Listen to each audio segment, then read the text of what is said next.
En las lavanderías de colectividades, la ropa personal se mezcla para su lavado. Esto ocasiona problemas en la clasificación de la ropa, errores en su reparto e incluso su pérdida. Los errores en la clasificación de la ropa disminuyen la calidad del servicio, provocan molestias, quejas y reclamaciones de los familiares y usuarios. Laundry ID es el mejor sistema de clasificación y trazabilidad de la ropa en lavanderías de colectividades. Las prendas son etiquetadas con un sistema de muy fácil manejo que garantiza su perdurabilidad en el tiempo. Este etiquetado inteligente incluye un chip identificativo resistente al agua, a la temperatura y es reutilizable.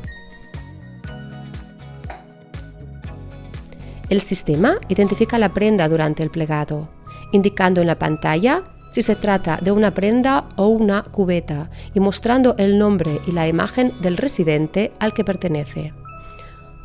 Un LED inalámbrico indica la cubeta del propietario en la que debe depositarse la prenda.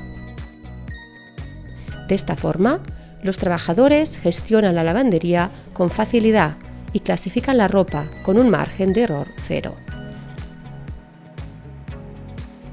Separación de zona sucia, de ropa limpia, carros que se elevan para evitar que el operario deba agacharse. Junto con la notable reducción del calor, la humedad y el ruido, hacen de la lavandería un lugar de trabajo más integrador y sobre todo mucho más ergonómico.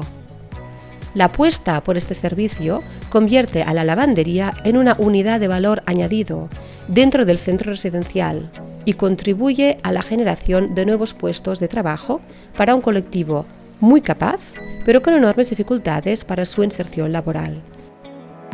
El Centro Fundación Ave María ofrece servicio de formación para responsables, gestores del servicio de lavandería o para auxiliares técnicos.